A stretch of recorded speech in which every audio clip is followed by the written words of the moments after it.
Les chapitres 4 et 5 de l'Apocalypse nous font voir la position glorieuse et bénie du Seigneur après sa résurrection et son ascension.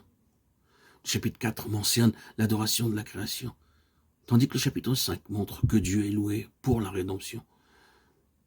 Dieu mettra tous ses ennemis sous les pieds de Christ. Matthieu 22, 44. C'est en cela que l'Église a une grande responsabilité aujourd'hui. Dieu attend que son Église remplisse cette mission. La création entière a été soumise à la vanité après la rébellion de Satan et la chute de l'homme. Romains 8, 20. Le mot vanité signifie faillite par rapport au but proposé, perte du dessein originel, absence de direction. Aujourd'hui, toutes choses sont assujetties à la vanité en attendant la manifestation des fils de Dieu.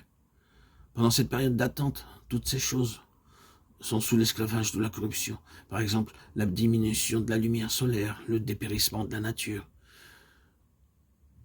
C'est pourquoi la création a un désir ardent d'être délivrée un jour de l'esclavage de la corruption. Elle soupire et souffre jusqu'à ce jour les douleurs de l'enfantement. Quand les fils de Dieu entreront dans la glorieuse liberté, alors toutes choses seront libérées.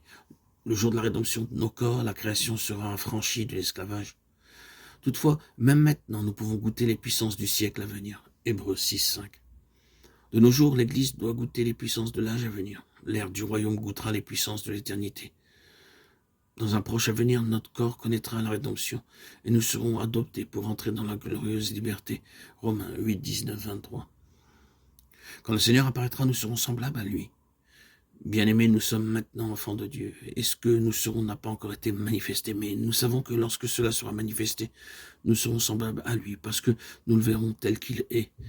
1 Jean 3, 2.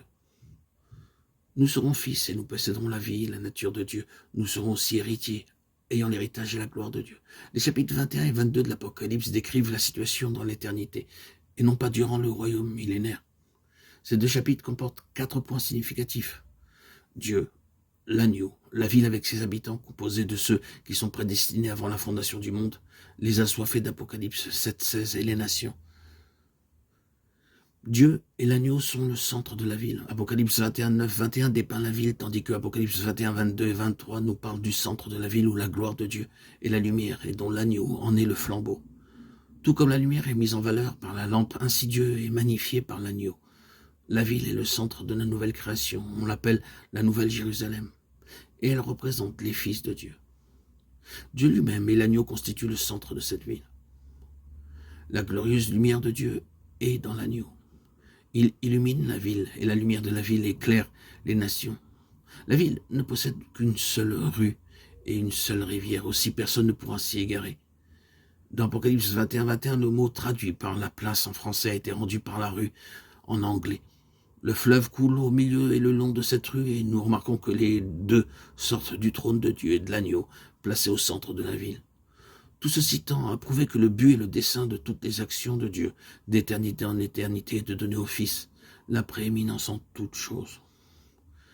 Et lorsque toutes choses lui auront été soumises, alors le Fils lui-même sera soumis à celui qui lui a soumis toutes choses, afin que Dieu soit tout en tous. 1 Corinthiens 15, 28. Car le dessein de Dieu est de faire de son Fils le Seigneur de tout.